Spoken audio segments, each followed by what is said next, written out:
الشريف اللهم صل على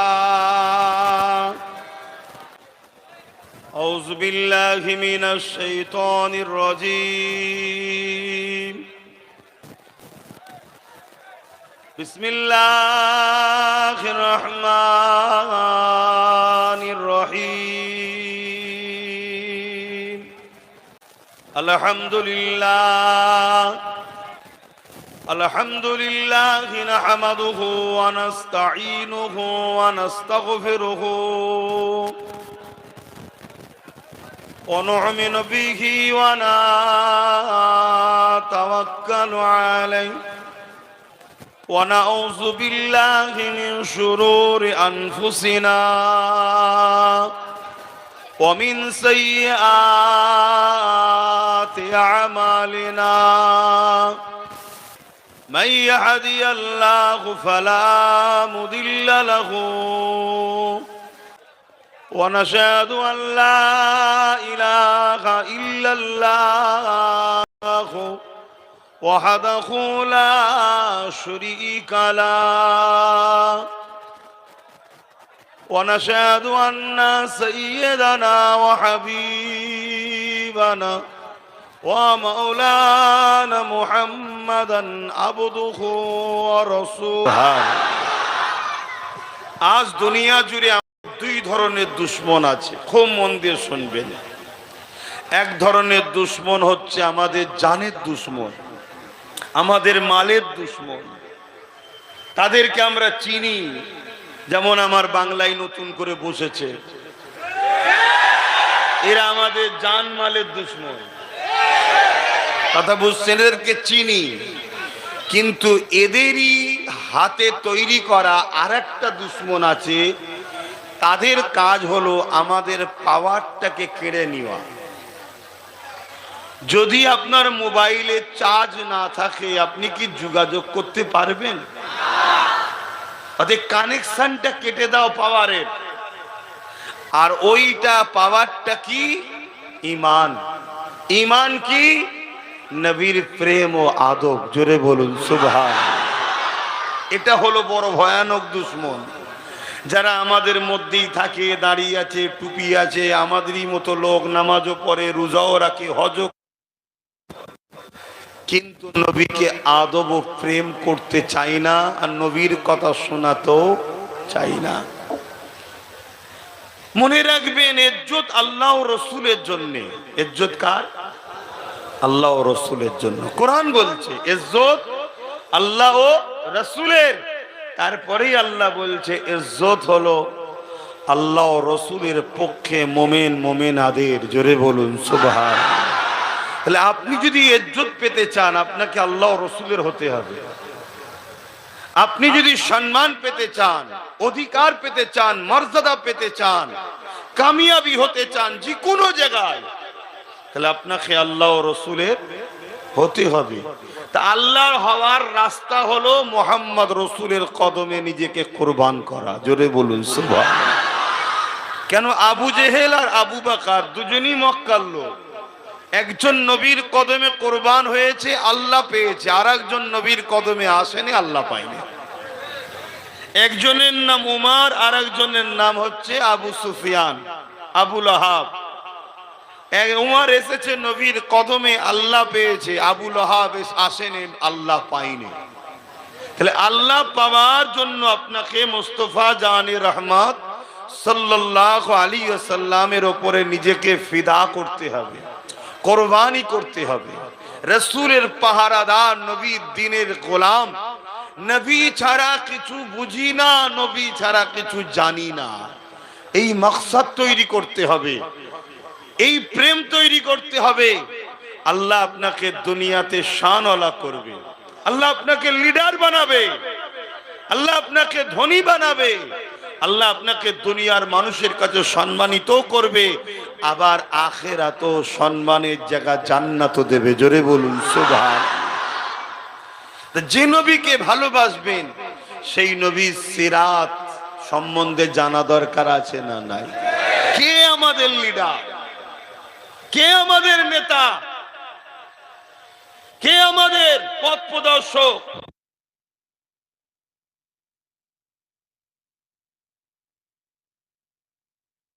কার হয়ে মিছিলে যায়, কার জমায়েত ভরায়, কার আলোচনা শুনি, কে তারা? আল্লাহ আমাদেরকে বানালো কেন? মাকসাদটা কি? আল্লাহ আমাদেরকে বানিয়েছে বান্দা যা কুনতুম খায়রা উম্মাতিন, তোরা শ্রেষ্ঠ উম্মত, তোরা আমার হাবিবের দ্বীনের তা'মুরুনা বিল মা'রুফ, অন্যায়ের বিরুদ্ধে ন্যায়ের পক্ষে থাকবি, এক কথায় আমার হাবিবের দ্বীনের খাদেম হবি। জোরে বলুন সুবহানাল্লাহ। এবার খেদমত অনেক ধরনের হয়। ইমাম এক ধরনের, হুজুর এক ধরনের, আপনি ডাক্তার আপনার লাইনে, আপনি ব্যবসায়ী আপনার লাইনে, আপনার শরীরে তাকত আছে আপনি আরেক লাইনে। কেউ মজলিস তৈরি করছে, কেউ চাঁদা দিচ্ছে, কেউ মাইকে প্রচার করে দিচ্ছে মাহফিল হবে, আবার কেউ এসে আলোচনা করছে। সবাই খেদমত করলো না? করলো না? দিনের প্রতিটা সাইডে সব্বাইয়ের কিছু না কিছু খেদমতের জায়গা আছে।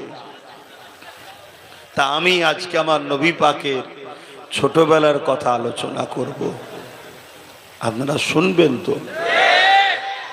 কেন জিজ্ঞেস করছি? কেন এই মুসলমানের মধ্যেই আবার একদল মুসলমানের আকীদা ধারণা যে মিলাদুন নবী মাহফিল করা যাবে না, সিরাতুন নবীর মাহফিল করো।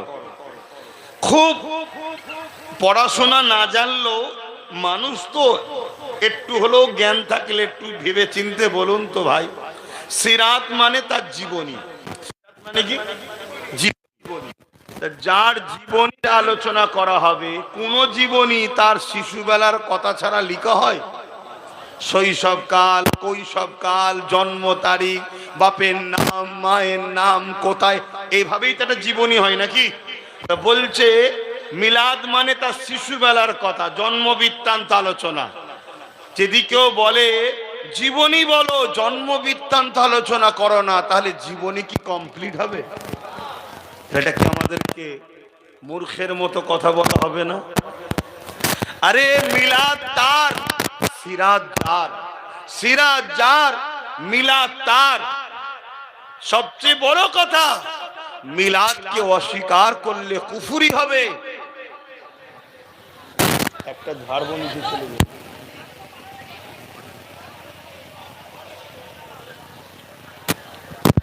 মিলাদ যার, সিরাত তার, সিরাত যার, মিলাদ জোরে বলুন তার। আমরা নবীর টোটাল জীবনটাকে মানি না? মানি না? এক কথা বলছেন না কেন? নবীর সিরাত নিয়ে আলোচনা করি, নবীর নূর নিয়ে আলোচনা করি, নবীর হায়াত নিয়ে আলোচনা করি, নবীর মেরাজ নিয়ে আলোচনা করি, নবীর খতমে নবুয়াতের আলোচনা হয়, নবীর লাইফ স্টাইল সবটা আলোচনা করতে হবে। নবীর সমাজনীতি, অর্থনীতি, পরিবার নীতি, রাজনীতি, রাষ্ট্রনীতি সবটা আমার নবী শিখিয়েছে না শিখাইনি? নবী সবটা করেছে না করেনি? নবী সংসার করেছে, সংসারের আলোচনা হবে, কিভাবে নবী সংসার করেছে আমরা সেভাবে করব। কারণ নবী আমাদের মডেল। লাকাদ কানা লাকুম ফি রাসূলিল্লাহি উসওয়াতুন হাসানা।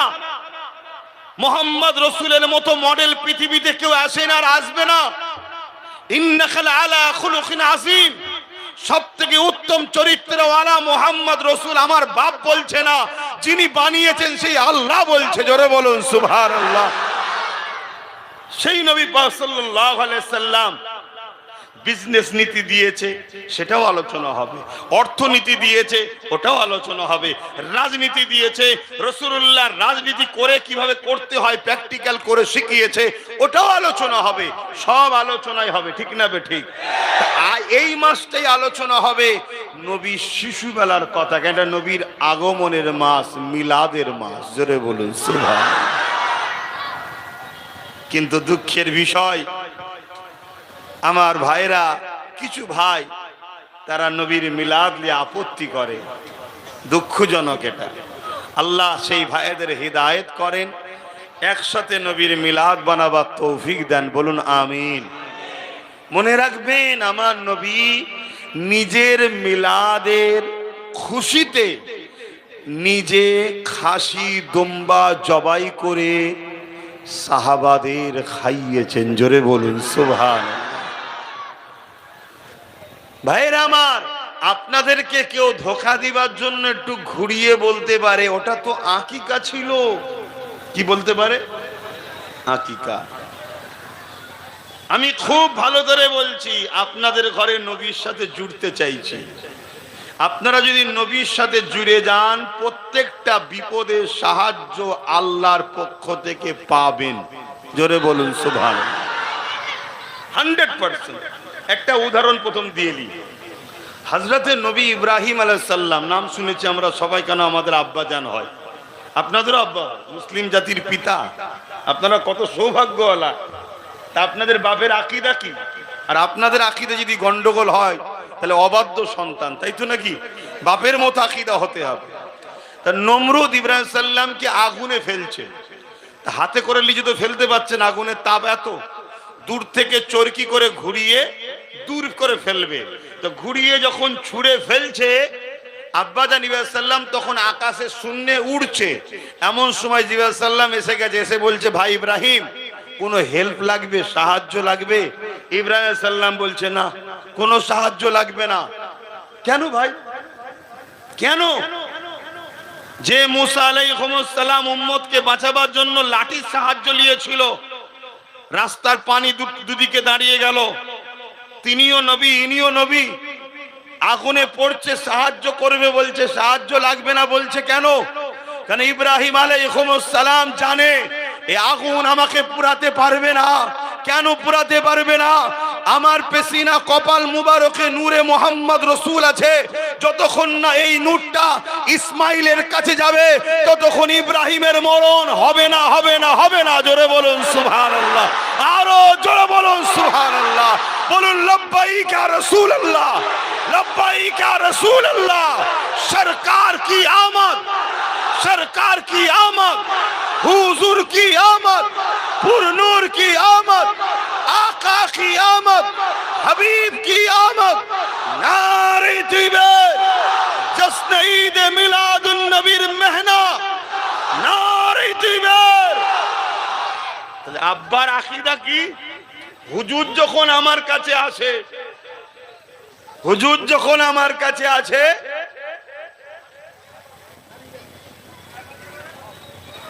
আরে আবার রাখ না, ওই ছেলেটার থেকে অনেক দামি, এটা রাখ। মূর্খ তো, বুঝিস না তো, শুনছেন তো নাকি? যার ছেলে তার তো খেয়াল নেই। কথা বুঝছেন না, বোঝেন না? তা তোরা যখন কমিটি পেয়েছি, রাখ না, কতক্ষণ পরে বাপ মার খোঁজ হয় দেখ না, তারপরে প্রয়োজনে একটু কানটা মুলে দিবি। যেদিন যে ছেলের খোঁজ রাখতে হয় জানো না, সব হুজুরকে বলতে হবে। আমি হুজুরের নবীর কথা বলছি, এখানে কোনো ডিস্টার্ব চলবে না। সামান্য বিয়াদবিতে ঈমান চলে যাবে। কত শুনছেন? আরে লাখো বাচ্চা কুরবানি, আমারও জান কুরবানি হুজুরের জন্য, ঠিক তো নাকি?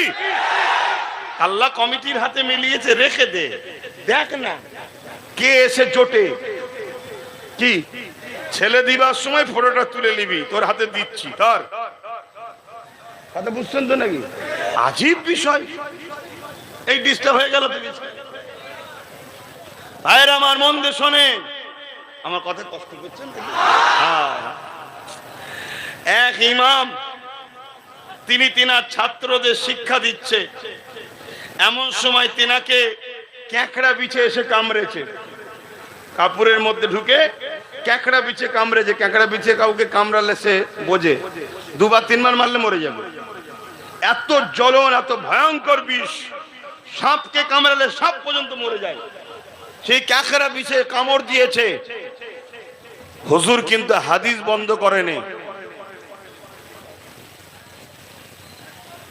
সবার সামনে যদি কানটা ধরে তুলে দিয়ে দেখতে ভাল লাগবে?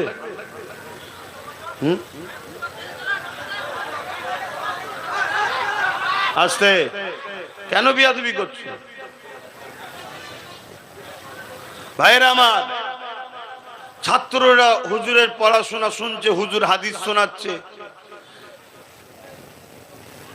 আস্তে আস্তে হুজুরের চেহারাটা নীল হয়ে গেছে, তার মানে বিষ ছড়াচ্ছে। আর ও কামড়েই যাচ্ছে, সাপ কাঁকড়া বিছেটা কামড়েই যাচ্ছে, কামড়েই যাচ্ছে, কামড়েই যাচ্ছে। 100 বার দংশন করেছে। শোনো মন দিয়ে, কি মহব্বত আছে আমাদের।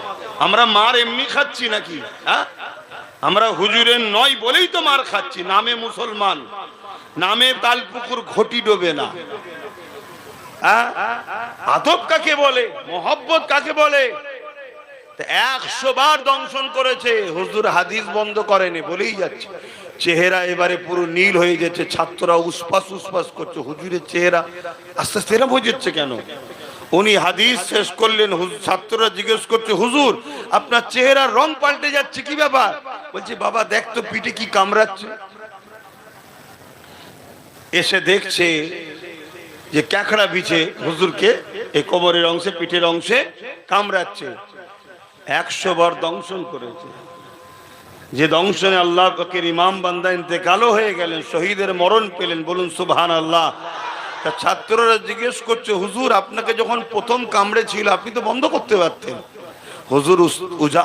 হুজুর উত্তর দিচ্ছে, বাবা মোহাম্মদ রসুলের হাদিস বলছি, আমার কি মাজাল আছে বীজখানে আটকে দিবা? তো আমি আমার নবীর কথা বলছি, তোমরা বীজখানে আটকাচ্ছ। তার মানে একে আমি রাগ করলাম কেন? একটা আলেম হয়ে এ ভুল করে কি করে? ও সাধারণ ছেলে। কথা বুঝে আসছো না? নাই হো, মন দিয়ে শোনে। আমার নবী পাক সাল্লাল্লাহু আলাইহি সাল্লামের জন্য নিজেকে কুরবান করতে শিখুন, তবেই তো আল্লাহ আপনাকে পছন্দ করবে। তাহলে আব্বাজান ইব্রাহিম আলাইহিস সালাম জানে আগুন আমাকে পোড়াতে পারবে না, কেন? নূরে মোহাম্মদ রসুল আমার কাছে রয়েছে। জোরে বলুন সুবহানাল্লাহ। ইসমাইল আলাইহিস সালামকে ধারালো জবাই ছুরি দিয়ে জবাই করা হচ্ছে, গলা কাটছে না, কেন? নূরে মোহাম্মদ রসুল তখন তিনার কপাল মোবারকে রয়েছে। জোরে বলুন সুবহানাল্লাহ। বাপেরা, নওজওয়ানেরা, তাহলে আমাদের হৃদয়ে যদি আল্লাহ নবী থাকে, আল্লাহ নবীর মুহাব্বত যদি থাকে, নবী পাকের আদব যদি থাকে, এই যুবকেরা মনে রেখে দিও, দুনিয়া পাকে দুনিয়াতে সম্মান পাবে। এই বিষয়ে একটা কথা বলি, আল্লাহ নবীর এক সাহাবী হযরত খালিদ বিন ওলীদ, তিনি যে কোন লড়াইয়ে যেতেন, ওই লড়াইয়ে আল্লাহ পাক তিনাকে বিজয় দান করে দিতেন। 120টা উপরে লড়াই করেছে, প্রত্যেকটাতে জিতেছে। এ যুবকেরা, তরুণেরা, বাবেরা, এই চিতার রাজ কি হযরত খালিদ বিন ওলীদ বলতে লেগেছে। এক লড়াইয়ের ময়দানে দেখা যায় হযরত খালিদ বিন ওলীদ এবং সাহাবা হুজুররা এমন একটা পর্যায়ে পড়ে গেছে, যে পর্যায়ে তিনাদের হার নিশ্চিত, তিনারা হারতে চলেছে। হযরত খালিদ বিন ওলীদ এবং সাহাবা হুজুররা হেরে যেতে লেগেছে। এই সময়তে একজন সাহাবী ওই লড়াইয়ের ময়দান থেকে মদিনা শরীফের জমিনে এসে ঘোষণা করে দিল, আল্লাহ নবী সাহাবারা আজকে সন্ত্রাসদের কাছে, জালিমদের কাছে আজকে পরাজিত হতে লেগেছে। এই খবরটা যখন এলান করেছে, হযরত খালিদ বিন ওলীদের স্ত্রী এই আওয়াজটা শুনতে পেয়েছে।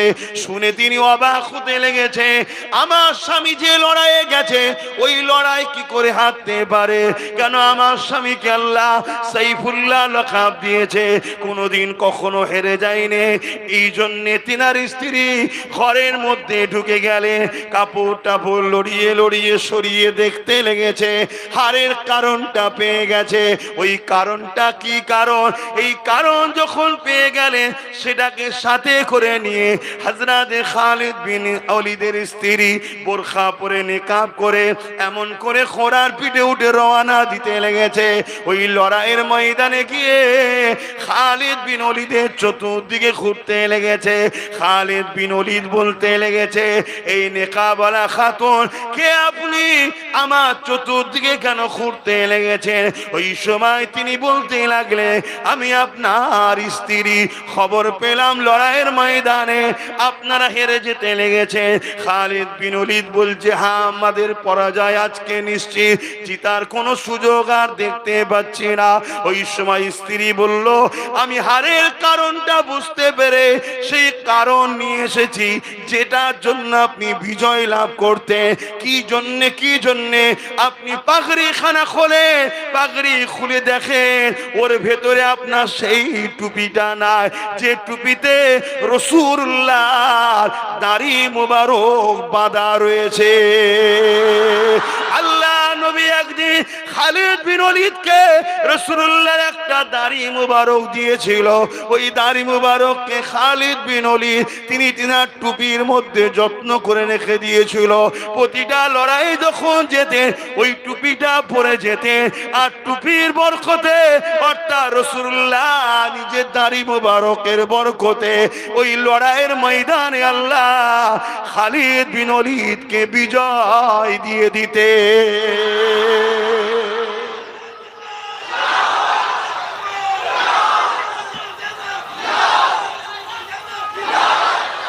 ভাবতে পারছে? তাহলে আমাদের দিলে যদি নবী থাকে, থাকার মতো ওই শুকনো মুসলমান নয়, শুধু ঝান্ডালে ঘুরবার স্লোগান দেবো হয়ে গেল নাকি? নবীর সুন্নতে জিন্দেগি করতে হবে, নবীর সুন্নতে ব্যবসা করতে হবে, নবীর সুন্নতে সংসার করতে হবে। রাজনীতিও করেন যারা, নবীর সুন্নাত তরিকায় রাজনীতি করতে হবে। কোন মাতালখোর গাঁজাখোর কি করছে আমাদের দেখার বিষয় নয়। কোন দেশদ্রোহী, কোন গাদ্দার, কোন চরিত্রহীন, কোন খুনি, কোন দুষ্কৃতী, কোন চোর কে ভাবে রাজনীতি করছে ওটা আমাদের দেখার বিষয় নয়। আমরা রাজনীতি করব মুহাম্মদ রাসূলের স্টাইলে। জোরে বলুন সুবহানাল্লাহ। এই আদর্শ তৈরি করুন। আবার এই কথা বললে আমাদেরই কওমের লোক কি বলবে? এটা তো ইসলামিক কান্ট্রি নয়, গণতন্ত্র দেশ। গণতন্ত্র দেশে যদি সবারটা চলে তো আমারটা চলবে না কেন? কি গতদিন যারা দেশের বিরুদ্ধে ছিল এখন তাদেরটাও চলছে? কি গতদিন যারা দেশের বিরুদ্ধে ছিল তাদেরটাও চলছে? মুহাম্মদ রাসূলের মতো তো পৃথিবীতে রাষ্ট্রনায়ক কেউ আসেনি। শুনছেন যারা? যে কথা বলছি চ্যালেঞ্জ দিচ্ছি, চ্যালেঞ্জের সাথে বলছি। মাইকে মুখ দিয়ে দুনিয়া শুধু এখানে নয় সব জায়গায় বলছি, পৃথিবীর শ্রেষ্ঠ রাষ্ট্রপ্রধানকে মুহাম্মদ রাসূল, পৃথিবীর শ্রেষ্ঠ রাজনীতির জনককে মুহাম্মদ রাসূল, পৃথিবীর শ্রেষ্ঠ বাবা কে মুহাম্মদ রাসূল, পৃথিবীর শ্রেষ্ঠ লিডার কে মুহাম্মদ রাসূল, পৃথিবীর শ্রেষ্ঠ সর্বদিক দিয়ে আখলাকে, চরিত্রে, আদর্শে, মানব বন্ধনে, মনুষ্যত্বে সর্বদিক দিয়ে উত্তম কে? মুহাম্মদুর রাসূল। জোরে বলুন সুবহানাল্লাহ। তাহলে সবারটা যদি চলতে পারে আমার রাসূলেরটা চলবে না কেন? আরে আমরাই খারাপ, আমরাই খারাপ, তাই আজকে এই দুর্দশা। খুব মন দিয়ে শোনেন আব্বা জানেন, একটা ছোট্ট কথা বলি। ধান চাষ করেন তো, চাষ করে ধান নিয়ে আসেন ঘরে, আবার পয়সা খরচ করে ধানেরই একটা অংশ ধানের মতনই দেখতে চিটে বলে, তাকে হাওয়া দিয়ে আলাদা করেন না? করেন না? কেন করেন? ও তো ধান না, ওটাকে রাখা যাবে না এর সাথে। কেন না? ওর ভেতরে অরিজিনাল চালটা নাই, তাই তো নাকি? তাহলে দেখতে খুব মন দিয়ে বুঝবেন, খুব মন দিয়ে বুঝবে, বিশেষ করে যুবকরা। কেন? খুব ভয়ানক দিন আসছে, আর এই ভয়ানক রাত এক মুহূর্তে কেটে যাবে যদি দিলের মধ্যে মুহাম্মদ রাসূলের নূরের বাতি জ্বালাতে পারো। জোরে বলুন সুবহানাল্লাহ। অন্ধকার যেমন এক মুহূর্তে আলোতে কেটে যায়, এ ভয়ঙ্কর জুলুম, অত্যাচার, স্বৈরাচার, খুনি, জালিম স্বৈরাচারীদের অন্ধকার এক মুহূর্তে কেটে যাবে যদি তোমার দিলে হুজুরের প্রেমের নূরের বাতি জ্বালাতে পারো। জোরে বলুন সুবহানাল্লাহ। ভাইরা আমার, তাহলে আমরা ধান চাষ করলাম, আমরাই মেহনত করে মাঠে থেকে নিয়ে আসলাম, এক জায়গায় জড়ো করে, আবার লোক খরচ করে ধানের মতনই দেখতে কিছুকে আবার বাদ দিচ্ছি। কেন বা? না, ওটা দেখতে ধানের মতো হলে কি হবে? ওর মধ্যে অরিজিনাল চালটা নাই, অরিজিনাল টা নাই। তা দেখতে মুসলমান, অরিজিনাল ইমানটা নাই। দেখতে মুসলমান, অরিজিনাল ইমানটা নাই। তাহলে আমার আল্লাহ তিনি যেমন তুমি লোক ফিট করে চিটে সরাচ্ছ, আল্লাহ জালিম শাসক বসিয়ে নবীর প্রেম যাদের দিলেন তাদেরকে নবীর প্রেমিকদের থেকে আলাদা করার জন্য জালিম শাসক বসাবে। কথা বুঝে আসছে? তাহলে জালিমকে বসিয়েছে কে? ফেরাউনকে বসিয়েছিল কে? নমরুদকে রাজা বানিয়েছিল কে? আমার দেশের মাথায়, রাজ্যের মাথায় যে বা যারা যখনই বসে, বসাই কে? এটা তো ঈমান। আল্লাহ বিনা হুকুমে কিছু হয়? তাহলে বসেছে আল্লাহ, কারণ তো কিছু আছে। ঈমানদারদের জন্য এক কারণ, মুনাফিকের জন্য আর এক কারণ, আর জালিমের জন্য আর এক কারণ। বিপদে শুধু কি ঈমানদাররা আছে? এক কথা বলে, বিপদে কি শুধু নামে মুসলমান গুলো আছে? যত দোকান ভাঙা হচ্ছে, হকারি উচ্ছেদ করা হচ্ছে, কারা? তাহলে বিপদে সবাই আছে না নাই? কিন্তু ঈমানদার বিপদে নাই। ঈমানদারের কষ্ট হবে ঠিকই, কিন্তু ঈমানদারের মাকামকে আল্লাহ বাড়িয়ে দেবে। জোরে বলুন সুবহানাল্লাহ। যদি বেলাল হুজুরের উপরে জুলুম না হতো, আল্লাহর প্রেমিক যে কেমন হয় এটা আমরা বুঝতে পারতাম না। যদি আম্মা সুমাইয়ার উপরে জুলুম না হতো, আল্লাহর প্রেমিকা যে কেমন হয় এটা আমরা বুঝতে পারতাম না। এ যুবকেরা, তরুণেরা, বাবেরা, এই জালিম হুকুমাত আল্লাহ বসায়, এর কারণ অনেক রয়েছে। ঈমানদারদের জন্য আল্লাহ মাকামকে বাড়িয়ে দেবে। তাদের উপরে যত জুলুম অত্যাচার হবে, এরপরও তারা বলবে আল্লাহ আপনি যাতে রাজি, আমরা তাতে রাজি। আমার আল্লাহ ফেরেশতাদেরকে দেখে বলাবে, ওরে আমার ফেরেশতারে দেখ দেখ দেখ, এই বান্দাগণের উপরে কত জুলুম অত্যাচার জালিমরা করছে, তারপরও বান্দা আমি আল্লাহ আমার ফয়সালার উপরে রাজি। এ আমার ফেরেশতা তোরা সাক্ষী থেকে যা, আমি আল্লাহ এদের মাকামকে আরো বাড়িয়ে দিলাম। ওরে আমার ফেরেশতারে তোরা সাক্ষী থেকে যা, বেলালের ওপরে এত কষ্ট জুলুম হয়েছে, বেলাল আমাকে মোহাব্বত করে, বেলাল আমাকে পিয়ার করে, বেলাল আমাকে ইশক করে। ভালোবাসা কাকে বলে? নমুনা বেলালকে দেখো, বেলালকে দেখো। বেলাল এত কষ্ট পাওয়ার পরও আমি আল্লাহ আমাকে ছেড়ে দেয়নি, আমার উপরে রাজি খুশি হয়ে আছে। ফেরেশতা তোরা সাক্ষী থেকে যা, আমার হাবিব যখন জান্নাতে প্রবেশ করবে, আমার হাবিবের সওয়ারির লাগামটা বেলালের হাতে থাকবে, আমার হাবিবের আগো বেলাল জান্নাতে পা দেবে।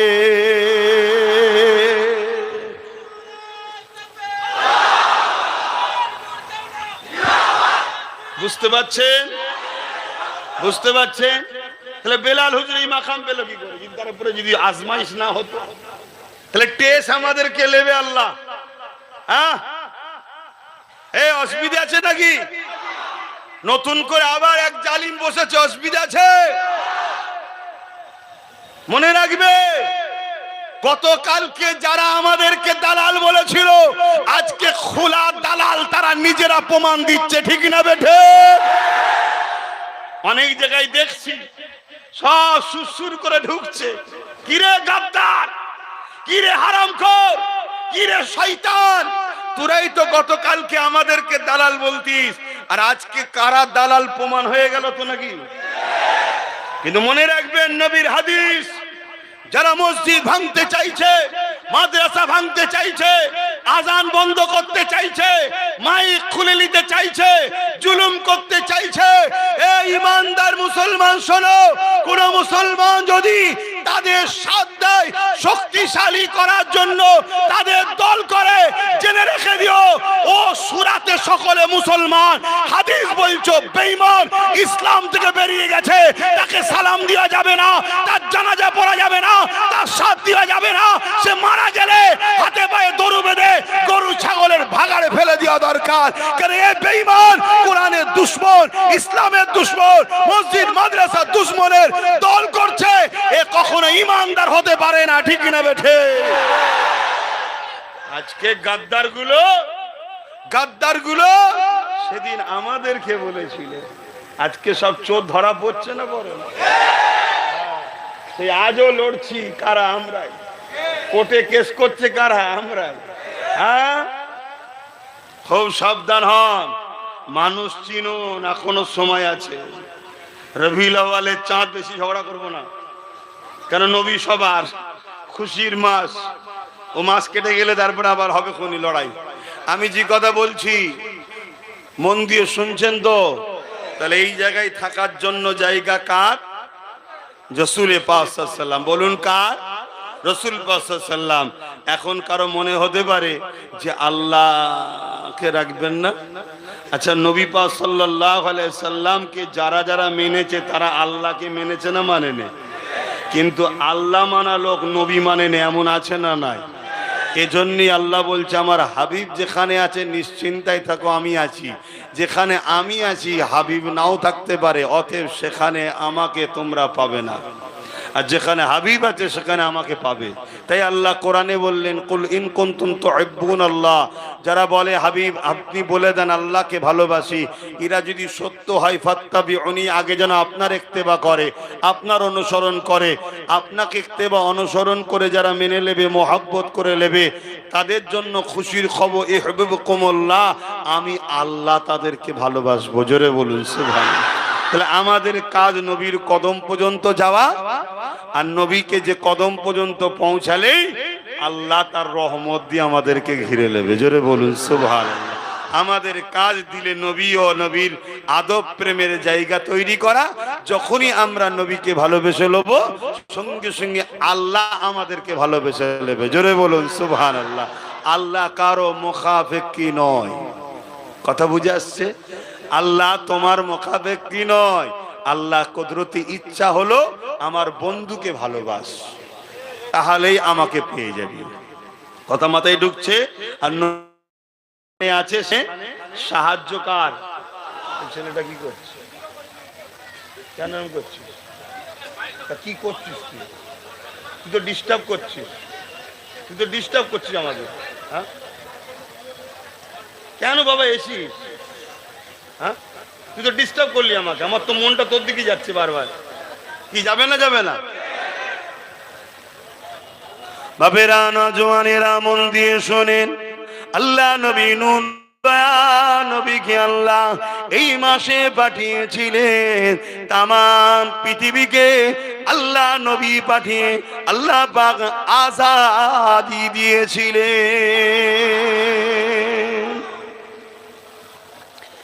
এ নওজওয়ানেরা, আমার আব্বা জানেরা, মায়েরা, বোনেরা মন দিয়ে শোনে।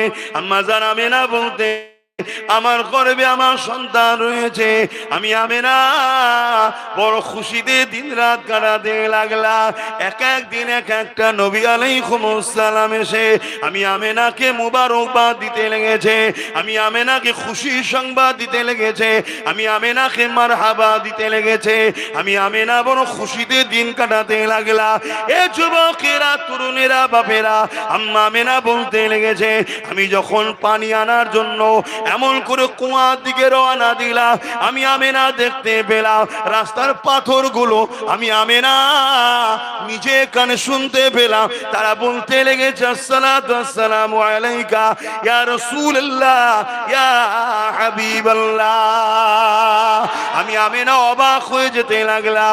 আমি যখন রাস্তা দিয়ে যেতে লেগেছি, রাস্তার দুই দিকের গাছগুলো নিজেকে ঝুঁকিয়ে দিয়ে আমি আমেনা আমার দিকে মাথাকে যেন নত করে দেয়, আর বলতে লেগেছে আসসালাতু আসসালামু আলাইকা ইয়া রাসূলুল্লাহ।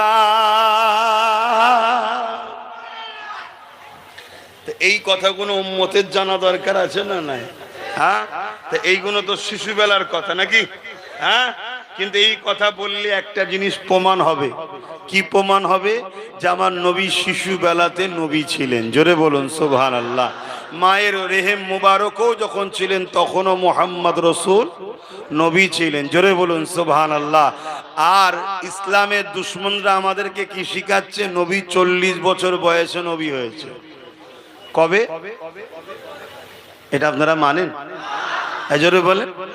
তাহলে এটা তো মানাতে তখন সম্ভব হবে যখন শিশুবেলার কথা শোনানো হবে না। কে? তাহলে প্ল্যানটা দেখছেন কত সুন্দর করে এরা প্ল্যান তৈরি করছে। ইসলামের দুশ্মনদের প্ল্যান কি? যেদের কাছ থেকে নবীর প্রেম ও আদবটা কেড়ে নাও, অর্থাৎ ঈমান অর্থাৎ পাওয়ারটা কেড়ে নাও, এরা এমনি শেষ হয়ে যাবে। তাই আপনাদেরকে জানিয়ে দিয়ে যায়, আম্মা জানামেরা বলতে লেগেছে মরুভূমি দেশ, পাথরের দেশ মক্কা, যেখানে পানি খুব কম পাওয়া যায়। এই সময় একটা কুয়া রয়েছে, ওই কুয়াতে পানি নিতে যেতে হতো এবং কুয়ার পানি অনেক নিচুই থাকার জন্যে রশি দিয়ে বালতি করে টেনে টেনে তুলতে হতো। আমি আমেনা প্রতিদিনের নাই পানি তুলতে গেলাম। যেদিন আব্দুল্লাহর সঙ্গে আমার নিকাহ হয়ে গেল, পরের দিন যখন আমি পানি আনতে গেলাম, আমি আমেনা অবাক হয়ে গেলাম। কি অবাক হলাম? যত কুয়ার কাছাকাছি যায় আওয়াজ তত বাড়তে লেগেছে। কি আওয়াজ আসতে লেগেছে? কুয়ার ভেতর থেকে প্রথমে সালাম দিল, তারপরে বলতে লেগেছে, এ আমেনা রে, কি দরকার ছিল আসার? হুকুমটা করলে ঘরে গিয়ে পাত্র ভরে দিয়ে আসতা। আম্মা আমেনা বলতে লেগেছে, আমি আগে আগে গেলাম, আমি আগে আগে কুয়ার কাজ বরাবর পৌঁছালাম। আরো অনেক মহিলারা আস্তে আস্তে আসছে, তারাও পানি নিবার জন্যে। কিন্তু আমি আমেনা কি অবাক হয়ে গেলাম যে পানি একদম নিচুই থাকতো, যে কোনো রশি দিয়ে টেনে টেনে বালতিতে তুলে নিয়ে আসতে হতো। আজ আমি অবাক হয়ে দেখতে লাগলাম কুয়ার কানা বরাবর পানিতে পরিপূর্ণ হয়ে গেছে। আমি আমেনা পাত্র ডুবালাম, পানি তুললাম, রশি বালতি দিতে হলো না, কষ্ট নিতে হলো না। এ আমেনা রে, মা আমার এত সম্মান এত মর্যাদা গতকালকে তো ছিল না, আজকে এত ফ্যাসিলিটি এত মর্যাদা কার জন্য? অন্য কারো জন্য নয়, এখন আমেনা মুহাম্মদ রাসূল পেয়েছে। এ উম্মত, তাহলে তোমার দিলেও যদি হাকিকাতে মুহাম্মদ রাসূলের আদব প্রেম যদি থাকে, নিজেকে যদি রাসূলুল্লাহর গোলামের পরিচয় দিতে পারো, একটা মানুষ দেখলে যেন বলে ওই যুবকটা মুহাম্মদ রাসূলুল্লাহর গোলাম, ওই যুবকটা মুহাম্মদ রাসূলকে ভালোবাসে, ওই যুবতীটা মুহাম্মদ রাসূলকে পিয়ার করে। মনে রেখে দিও, আমার আল্লাহ নবীর খাতিরে তোমাকেও দুনিয়া আখিরাতের সমস্ত কামিয়াবি দিয়ে দেবে।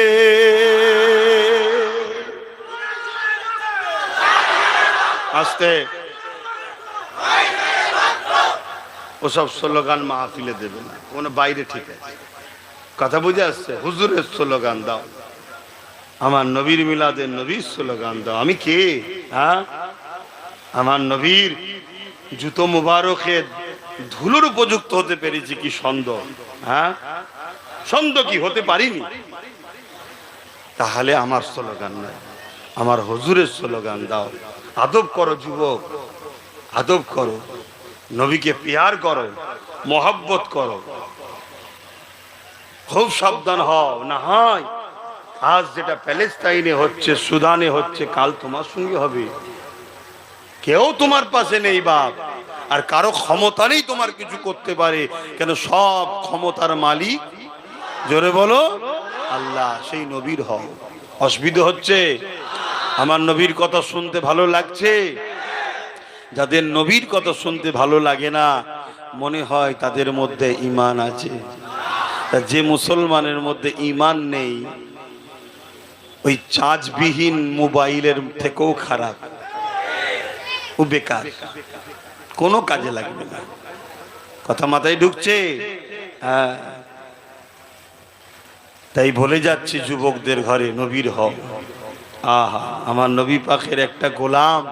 আহ, পৃথিবীতে সব জায়গাতে ভ্যালু কমে যায়, পৃথিবীতে কোনো জায়গায় গোলামের দাম নাই।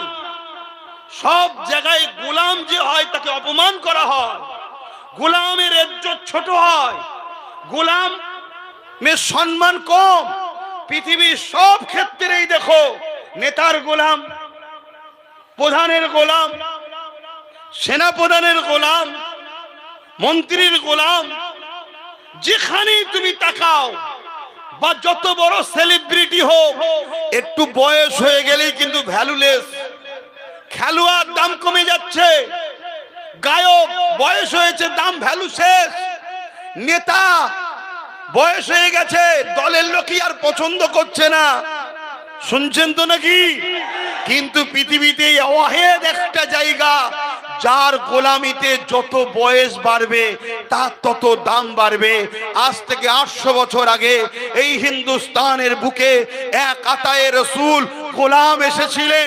সেই গোলাম 800 বছর হলো চলে গেছে, যার মাকাম যত দিন যাচ্ছে হিন্দুস্তানে তার সমকক্ষ কেউ আসেনি, আসবে না। তিনি হলেন আতায়ে রসুল মঈনুদ্দিন আজমিরি। জোরে বলুন সুবহানাল্লাহ। কোন হুকুমত নাই আমার গরিবের নামাজের সঙ্গে কম্পেয়ার করা যায়, কোন শানওয়ালা নাই আমার গরিবের নামাজের সঙ্গে কম্পেয়ার করা যায়, কোন ইজ্জতওয়ালা নাই আমার গরিবের নামাজের সঙ্গে কম্পেয়ার করা যায়। কেন? 800 বছর আগে চলে গেছে, আজও তার দরবারে নেতা যাচ্ছে, বাদশা যাচ্ছে, উজির যাচ্ছে, ভিআইপি যাচ্ছে, ধনী যাচ্ছে, ফকির যাচ্ছে, মুসলিম যাচ্ছে, অমুসলিম যাচ্ছে, সবাই তার কাছে যাচ্ছে। 800 বছর চলে যাওয়া মানুষটার কারণ একটাই, মঈনুদ্দিন প্রকৃত রসুলের গোলাম ছিল। জোরে বলুন সুবহানাল্লাহ, আরো জোরে বলুন সুবহানাল্লাহ। আমার যুবকদের কাছে আমার মেসেজ একটাই, রসুলের গোলাম হও। কখনো কখনো রাত্রি একা একা নিজের ঘরের সোফাতে হোক, বিছানাতে হোক, বা রাস্তার ধারে হোক, একা একা বসে তুমি তোমার নবীকে স্মরণ করো, দরুদ পড়ো, সবুজ গম্বুজকে খেয়াল করো।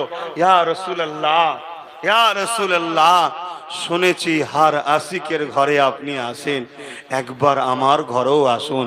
এই রবিউল আউয়ালের চাঁদ, 11 রবিউল আউয়াল, ঘরকে সুন্দর করে সাজাও, লাইটিং করো। তোমার বাচ্চা জিজ্ঞেস করবে আব্বা কেন করছেন? না, কাল 12 রবিউল আউয়াল আমার নবী আগমন করেছে, আবার পরের বছরে করো। তাহলে এটা তোমার বাচ্চার মধ্যে আস্তে আস্তে এই কালচার ঢুকবে যে আমার নবী আসাতে আমরা খুশি হয়েছি। জোরে বলুন সুবহানাল্লাহ। তুমি ওইখানে বসে দোয়া করো, যা তুমি জানো, হাত তোলো, তুলে বলো আল্লাহকে, আল্লাহ আমি গুনাহগার, পাপী, খাতাকার, বদকার। আল্লাহ, শুনেছি প্রতিটা আশিকের ঘরে নবী আসে, আমি আমার স্বার্থ মতো কিছু করেছি, আসি খোদা সেই প্রেম করতে পেরেছি কি জানি না। তোমার হাবিবকেও আমার ঘরে একদিন হাজিরি দিও, তোমার নবী আসবে, তুমি দিদার পাবে, তুমি ধন্য হবে। যুবক রে, কোন জায়গায় আগুন জ্বালাবে, এই যে লাইট দেখো, পোকা কোনো সব লাইটের জন্য ছটফট করছে, দেখো কোন জায়গায় আগুন জ্বালাবে, দেখবে সব পোকাগুলো এসে, ফড়িংগুলো এসে আগুনে ঝুপঝাপ করে ঝাঁপ মারছে। কারণ কি না, আগুনকে ওকে আকর্ষণ করে, প্রেম আগুনকে ভালোবাসে। কোন পড়ে গিয়ে হাফ পুড়ে গেছে, উঠে পড়েছে, আবার ঘুরে দেখবে সে আগুনেই যাচ্ছে। ও আগুনকে এত ভালোবাসে। তুমি নিজেকে এরকম ভাবে বানাও, নবী হলেন সাম্মা, তুমি হলেন পরওয়ানা।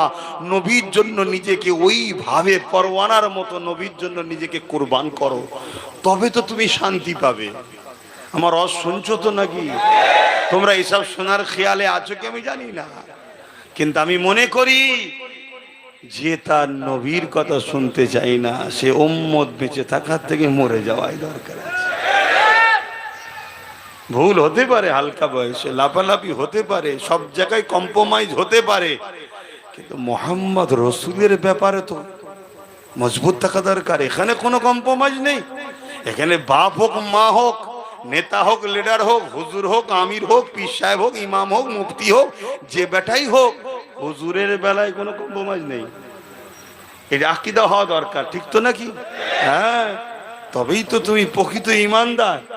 হ্যাঁ, আহা আমার রাসূলুল্লাহ আল্লাহ কি নিয়ামত করেছে, কি শানওয়ালা করেছে। আমার রাসূলুল্লাহ দুধমা হযরত হালিমা বলে, আমি যখন বাচ্চা মুহাম্মদকে কোলে নিলাম, মাথা তালু থেকে নিয়ে পায়ের তালু পর্যন্ত পুরো ঠান্ডা আরাম সুকুন হয়ে যায়। আমি হালিমা, আমার উটনিটা বড় দুর্বল ছিল, খোঁড়া ছিল, বিমারি ছিল, আমার সাথী সঙ্গীর আগে আগে চলে গিয়েছিল। আমি যখন মুহাম্মদ রাসূলুল্লাহকে নিয়ে ওই উটনির পিঠে উঠলাম, আমি হালিমা অবাক হয়ে গেলাম। ওই উটনির খোঁড়া পানটা ভালো হয়ে গেল, সে সুস্থ সবল শক্তিশালী হয়ে গেল।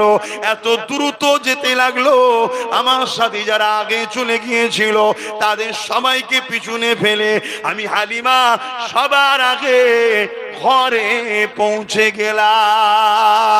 এ যুবকেরা, তরুণেরা, আল্লাহ নবী দুধমা হালিমা বলে, আমাদের গোত্র হলো বনি সাদ গোত্র।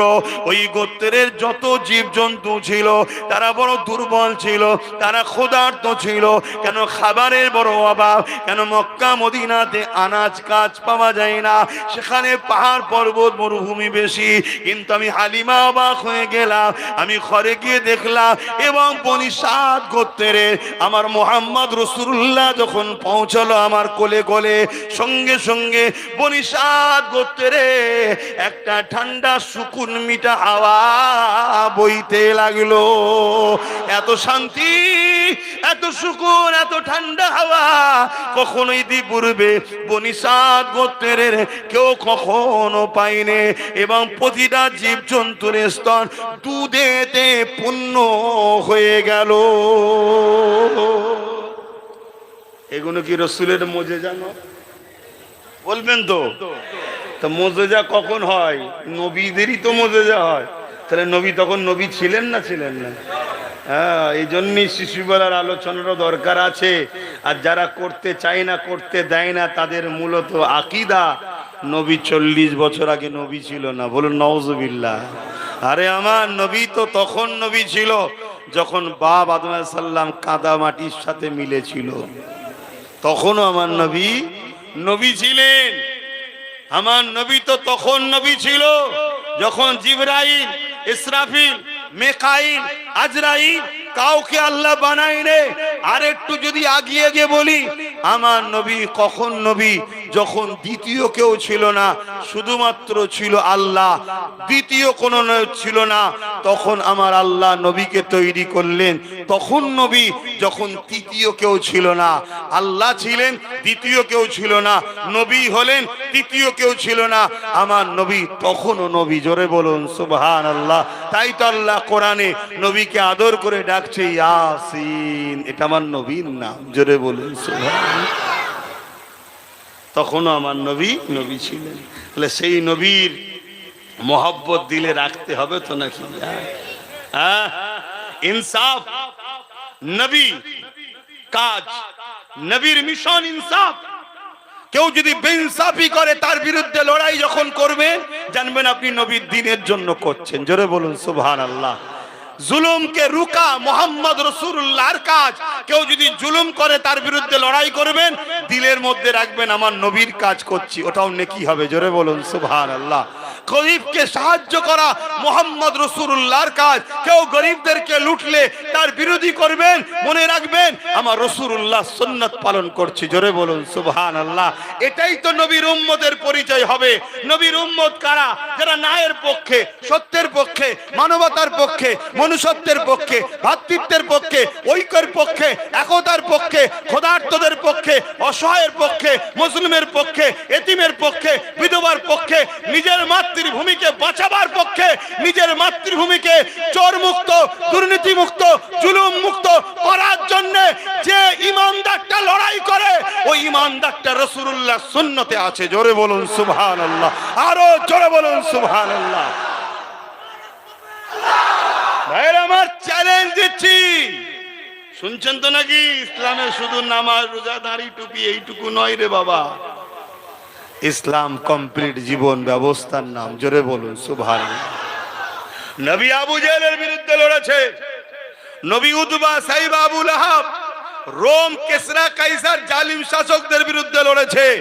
ইমানদার মুসলমান যখন এই নিয়েতে লড়বে যে আমার নবী জালিমদের বিরুদ্ধে লড়েছিল, আমরাও জালিমদের বিরুদ্ধে লড়বো, তুমি নবীর সুন্নতের সওয়াব পাবে। ওই লড়াইয়ে যদি তোমার মরণ হয়, শহীদের মরণ পাবে। জোরে বলুন সুবহানাল্লাহ। কিন্তু তা না করে তোমরা কি করেছিলে? তোমরা তো ভুল করেছো। তোমাদেরকে এক জালিমের বিরুদ্ধে লড়াই করার জন্য এত বছর ধরে আরেক জালিমের সাথ দিতে হয়েছে। এখন আব্বাস সিদ্দিকী একটা রাস্তা তবু খুলে দিয়েছে, চলাই বাবা, নবীর ঘরের ছেলেদের সাথে আয়। ভুল করেছি নাকি? হ্যাঁ। কিন্তু দুঃখের বিষয়, গতদিন এত বুঝাবার পরও 91% মুসলমান কোরআনের দুশ্মনের সাথ দিয়েছে। আজকে যে কটা 80 না কটা ছিল, সে কটার খবর কি? মসজিদের মাইক খুলছে, তাদের খবর কি? হ্যাঁ, শুক্রবারই বলছে, জিহাদি বলছে, তাদের খবর কি? কোনো খবর নেই। যাকে গালি দিয়েছিলে সেই একটাই চিল্লাচ্ছে, টিভিতে দেখা যাচ্ছে। তারা যাক, এখনো যদি শুধরাবার হয় শুধরে যাও, কিন্তু খোদার গজব যাদের উপরে হয় তারা কি শুধরাবে? হারাম খেয়ে, গরিবের খেয়ে, এতিমের খেয়ে, বিধবার খেয়ে, মানুষের খেয়ে, রক্ত চুষে, সুদ খেয়ে দেখুন কত কপাল ফাটা। কমসে কম এই সময় পরিবর্তন হয়ে এক মুঠো হওয়া দরকার, তো হচ্ছে না। সেই এক শয়তান ছেড়ে আর এক শয়তানের দিকে যাচ্ছে। কি গো, কপাল ফাটা গুলোকে চিনছেন তো নাকি? হ্যাঁ। আর নাই মুসলিম মহল্লাতে জালিমের পতাকা ওড়ে কি করে? তাহলে নিশ্চয়ই গাদ্দার ঘরে আছে। এই গাদ্দার গুলোকে চিনতে হবে, এই শয়তান গুলোকে চিনতে হবে। এরা সুরাতে সকলে দেখতে মুসলমান, এরা কিন্তু ইবলিসের একদম চেলা। আমি আগে বলে গেছিলাম না, আমি অনেক জায়গায় বলেছিলাম না, এদেরকে মুসলমান মনে করছি, হাকিকাতে এরা মুসলমান নয়। শুধু দিনটা আসবে, টুক করে লাভ মেরে পালাবে। আর আজকে বলে যাচ্ছি, এমন একটা দিন আসবে হয়তো দেখা যাবে ইমান ইসলামের উপরে থাকা বিপদ, ইসলামের উপরে থাকাই হয়তো বিপদ, মেরে ফেলবে। এই বেঈমান গুলোকে চিনে রাখবেন, এরা টুক করে ইসলাম ছেড়ে অন্য ধর্মে চলে যাবে। আরে ইতিহাস পড়া লোক আমরা দেখেছি, আমরা স্পেনের ইতিহাস পড়েছি। স্পেনে 800 বছর আমরা ছিলাম। তো যাক, ঝগড়া করা অভ্যেস, তো আবার ঝগড়া করে ফেলছি। লোক বলে তো, দাওয়াত করতেছে আমি কোন জায়গায়, বলছে সেই ওই জায়গায়। আমি কোথা বলবি তো, সেই ঝগড়া হয়েছিল। আমি তো যেখানে যাই সেখানেই ঝগড়া হয়, তো কোন জায়গাটা বুঝবো? কিন্তু মনে রাখবেন, বাপের জন্য ঝগড়া করছি, মায়ের জন্যে, দাদুর জন্যে, দাদির জন্যে ঝগড়া করছি, আমেন আর লালের জন্যে। তার দিনকে যারা গালি দেয়, তার দিনের যারা দুশ্মনী করে, তার দিনকে যারা মিটাতে চায়, সে পুরুষ সেজে হোক আর মহিলা সেজে হোক, তার বিরুদ্ধে তো ঝগড়া করতেই হবে। ঠিক আমার বলা ভুল হচ্ছে? তাহলে এই ঝগড়ায় আমার সাথে থাকবে? ঠিক বলছো? ঠিক বলছো? এখন তো আবার বলছে ডাইরেক্ট এনকাউন্টার করতে হবে, থাকবে? ঠিক বলছো? ঠিক বলছো? এই হাতটা সত্য না মিথ্যা? লড়াই করতে গেলে অনেক কিছু তৈরি করতে হবে না? হ্যাঁ, তা সেই তৈরি করতে গেলে এমনি এমনি হবে? তার জন্য সব প্ল্যান পরিকল্পনা। একটা বিল্ডিং করতে গেলে ইঞ্জিনিয়ার ডাকতে হয়, ইঞ্জিনিয়ার ব্লু প্রিন্ট তৈরি করে দেয়, নকশা করে দেয়, তারপরে মিস্ত্রিকে দিয়ে তৈরি করা হয়, তাই তো নাকি? আমাদেরও একটা ব্লু প্রিন্ট তৈরি করা দরকার আছে না? নাই? কে কে লড়াইয়ের ময়দানে আছো, হাত তুলে দিলে তো খুঁজে পাবো না। দাঁড়াও, হাত তুলে দিলে তো খুঁজে পাবো না। তাহলে ডেকে ডেকে ডেকে ডেকে ব্লু প্রিন্টটা শিখাতে হবে তো নাকি? এই মাইকে কি আর প্ল্যান শিখানো যায়? কেন এর মধ্যেই হয়তো দাজ্জালের লোক থাকতে পারে। এই দাজ্জালকে চেনেন না? কানা কানা কানা শয়তান। হ্যাঁ, এই পৃথিবীতে তো দুটো দল তৈরি হচ্ছে, একটা দাজ্জালের, একটা ইমাম মেহেদী আলাইহিস সালামের। তোমরা কোন দলে? দাজ্জালের? দাজ্জাল অনেক টাকা দেবে রে, সোনা দেবে। 500 টাকায় বিক্রি হওয়া লোকগুলো মনে, শোনো কথাগুলো, 500 টাকায় বিক্রি হওয়া লোকগুলো মনে হয় দাজ্জালের সাথ দেবে না? হ্যাঁ, এই হারামখোর গুলো সেদিন থাকলেও দাজ্জালে যাবে। শুনছো আমার কথা? কষ্ট লাগছে নাকি? তুমি যখন দাজ্জালের নয়, তোমার তো কষ্ট লাগার কথা নয়। কষ্ট লাগবে কার? যে আজকে দাজ্জালের বাপের সাথে আছে, চেলার সাথে আছে, কালকে তার দেখবেন মুখ দিয়ে কথা বেরোবে, এইসব কথা বলার কি দরকার? ওরে খব্বিস, তুই তাহলে দাজ্জালের লোক। কি চেনা দরকার আছে না? চিনতে না পারলে তো গাদ্দারের সাথে গল্প করে ফেলবেন। আমরা এই করছি, আমরা এই করছি, আমরা এই প্ল্যান করছি, জাল রেডি করেছি দাজ্জালকে ধরবো বলে। বলে ফেললে হবে? দাজ্জাল জাল কাটা মেশিন ঢুকবে কি? তাহলে আমাদের তো তাহলে বললে হবে না, কিন্তু প্ল্যানটাও তো তৈরি করতে হবে। তৈরি করতে হবে বিশ্বাসী নিজের লোকের সাথে, ঠিক না? তা তুমি যে আমার লোক, বিশ্বাসী চিনবো কি করে বলো? এই জন্যেই তো বাপ বলেছিলাম প্রতিটা গ্রামে 30, 40, 50টা করে যুবক ছেলে সাথ দে। এমনি বলিনি, আজকে মাথায় ঢুকছে। আজকে যদি আমরা 30-40 হাজার মসজিদ কেন্দ্রিক যদি আমরা শক্তিশালী থাকতাম, তাহলে আজকে আমাদের মাইক খুলতে পারতো। কথা মাথায় ঢুকছে? আজকে শুক্রবারই বলতে পারতো। ও বলে দিয়ে আফসোস করতো যে না ভাই আমার বলা ভুলে গেছে, থুক করি। কিন্তু আমরা আছি, তাই ওপেন বলে যাচ্ছি, তুমি যদি আমার হও আমি তোমার লিয়ে আগামী দিন ভাববো, আর তুমি যদি আমার না হও তোমার বাপ বিপদে আমার সাথ দেওয়া সম্ভব নয়। এবার তুমি যে আমার, এর প্রমাণ কি আছে? অতএব যে যার গ্রামে গিয়ে কারা কারা আমার সাথে থাকতে চাও নাম ফোন নাম্বার লিখে জমা দাও। বুঝে আসছে? সময় পেলে একদিন তোমায় ডাকবো, ওই যে জনের নাম বলবো একটা একটা গ্রাম ধরে ডাকবো, 30 জন হোক 40 জন হোক। আসলে ঘরের কথা ঘরের ছেলের সাথে ঘরের দোদ দিয়ে হবে, বাইরের লোককে শোনাবো কেন? কথা মাথায় ঢুকলো? আর যদি মনে হয় যে না আমি ঠিক আছি, তা ঠিক আছে। আর যদি মনে হয় যে না এভাবে থাকলে 5টাকেই ভেঙে দেবে, এরকম হওয়া দরকার, তাহলে রাস্তা দেখাচ্ছি, আসো। আর এটাও বলে যাচ্ছি, কোন উলামা, কোন সিলসিলা, কোন আমির, কোন শায়েখ, কোন হযরত যদি বলে এই বিপদে তোদের সামনে সারিতে দাঁড়িয়ে আমি লড়াই করব, আমার পাশে সাথ দে, সে যদি বেঈমান গাদ্দার না হয় তার সাথ দিতে আমি রাজি আছি। শুনছেন তো নাকি? কিন্তু যদি কারো ক্ষমতায় সাহস না থাকে, প্রকাশ্য মাইকে বলে যাচ্ছি, গতদিনও লড়াই করেছি, আজও লড়ছি, আগামী তো লড়বো। তোমার যদি মনে হয় যে এই লড়াইয়ে এই বিপদে তোমার সাথ আমার দরকার আছে, তাহলে তুমি আমার সাথ দাও, আমি তোমার সাথ দেবো, তোমার সামনে দাঁড়িয়ে লড়বো। কথা বুঝে আসছে? হ্যাঁ, ফোন করছে, হুজুর কি হয়েছে? না, ওই একটা কাগজ দিয়েছে, মাদ্রাসার কটা জানলা, কটা দরজা, কত তালা, কটা ছেলে পড়ে, কতটা জমি, সব ডিটেলস চাইছে। শুনছেন? তা আমি কি করব? না আপনি একটু বলেন। আমি, তুই কে? তোকে যে আমি বলে দেবো, তুই জান কি ধান্দায় ফোন করেছিস সেটাও তো জানি না। কথা কি খারাপ লাগছে নাকি? তুই যখন কি শুনতে চাইছিস সেটাও তো বুঝতে পারছি না। কিন্তু তুই যদি জুড়ে থাকতিস তাহলে আমি জিজ্ঞেস করতাম কোন গ্রাম? না কেষ্টপুর। আচ্ছা, কেষ্টপুরে অমুকের চচে চলে যাও, আমি মেসেজ দিয়ে দিয়েছি, ওর থেকে খবর নিলাম। কথা বুঝে আসছে না? কেষ্টপুরে কিছু হলে আশপাশে থেকে শুরু করে সব গ্রামে খবর চলে যাবে, সব চলে যাও। কথা বুঝে আসছে না? নাই। আর এটা কি হয়েছে, কে কোথায় খুলছে পাশেও জানছে না। আমার কথা ঢুকছে তো মাথায় নাকি? হ্যাঁ, গত 2 দিন আগে মসজিদে ঢুকে ফজর বেলা ইমাম সাহেবকে কপাকপ কপাকপ কপাকপ কপাকপ করে কুপিয়ে মেরে দিয়েছে। খবর পেয়েছেন না পারেন? হ্যাঁ, ইমাম সাহেব, মৌলী সাহেব, হুজুর সাহেব, এই সাহেব গুলোকে আরো বেশি টার্গেট। কারণ এই গুণ থাকলেই তো তোমরা এদের সঙ্গে জুড়ে থাকবে। তাই ইমাম, মৌলী সাহেব, হাফেজ সাহেব, পীর সাহেবকে বলছি, যদি কেউ সামনে দাঁড়িয়ে লিড দিতে পারো আসো, লিডারশিপ তোমার আমি মেনে নেবো। দালালি করলে হবে না। ওই বেঁধে বুঁধে নিয়ে যে আর এক জায়গায় মোটা অঙ্কে বিক্রি করবে, এরকম গাদ্দারি করলে হবে না। লড়তে হবে, তাতে ডাইরেক্ট অ্যাকশন হয়, ডাইরেক্ট অ্যাকশন হবে, কোনো অসুবিধে নেই। কথা বুঝে আসছে তো নাকি?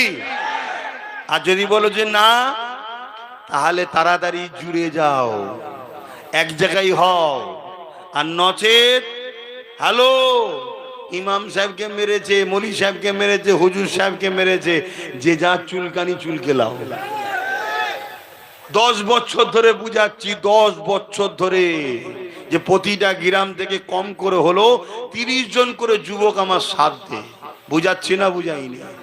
তোমাদের মধ্যেই হয়তো বেশিরভাগ সব জুড়ে ছিলে, কিন্তু বিগত সরকারের চাপে পড়ে সব পালিয়ে গেছিলে, কিন্তু এখন তো সে চাপটা নেই, এ আছে। আর যদি বলো যে না ঠিক আছি, তো আমি ভুল, তুমি ঠিক থাকো।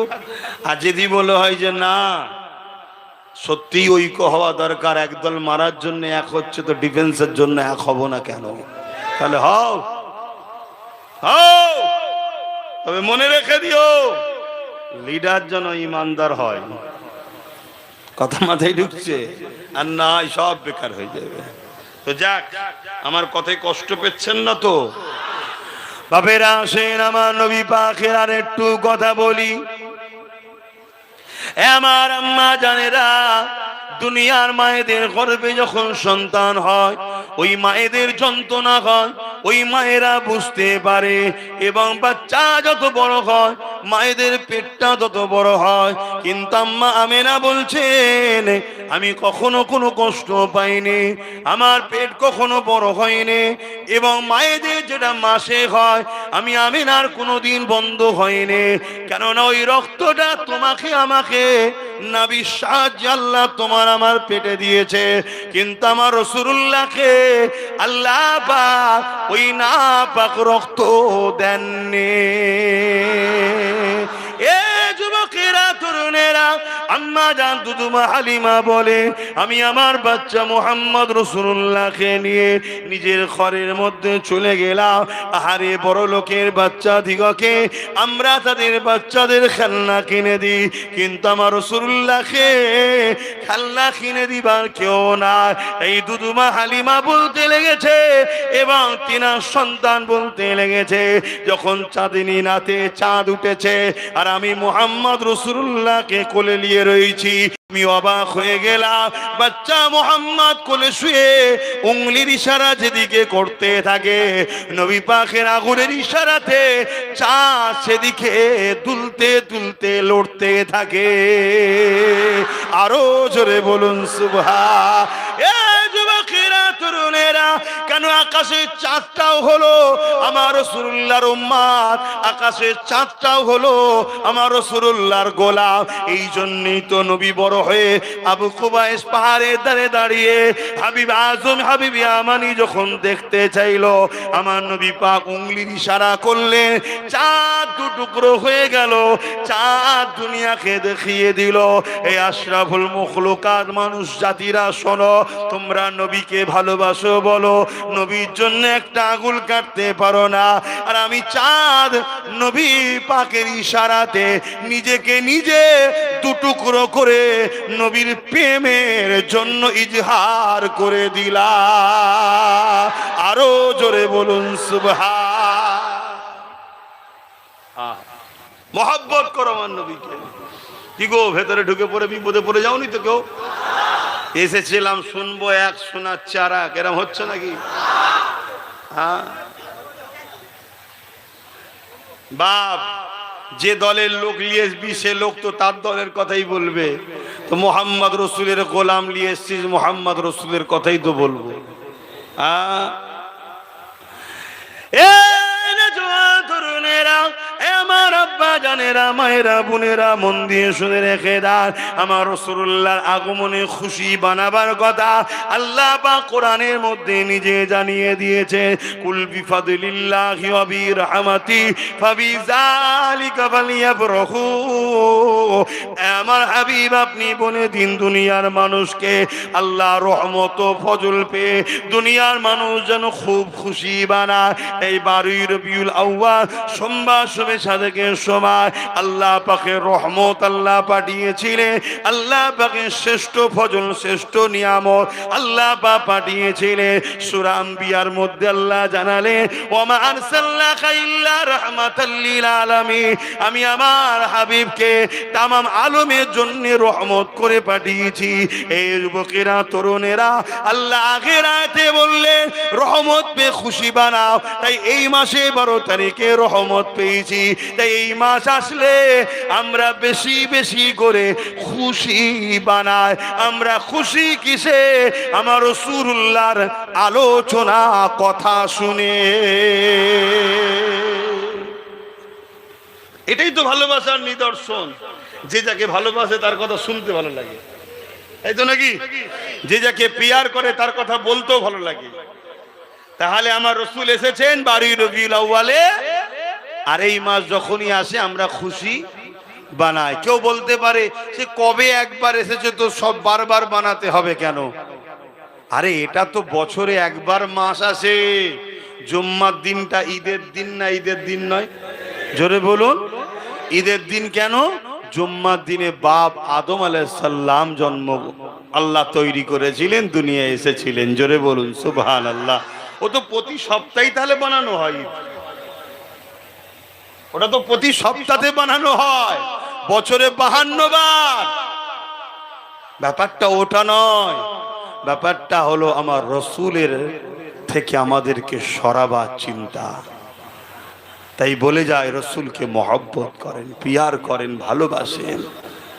নবী পাকের দাদা জানের একটা কথা বলছি। হযরত আব্দুল মুতালিব, নবী পাক সাল্লাল্লাহু আলাইহি ওয়াসাল্লামের নূর মুবারককে যেই আব্দুল মুতালিবের সিনাতে এলো, আব্দুল মুতালিব কাবার দায়িত্ব পেয়ে গেল। জোরে বলুন সুবহানাল্লাহ। এবং আব্দুল মুতালিব মক্কার প্রেসিডেন্ট হয়ে গেল। জোরে বলুন সুবহানাল্লাহ। কার বরকতে? জোরে বলেন। আমার রাসূলুল্লাহর বরকতে। তাহলে আমাদের দিলে হুজুরকে রাখতে হবে না হবে না?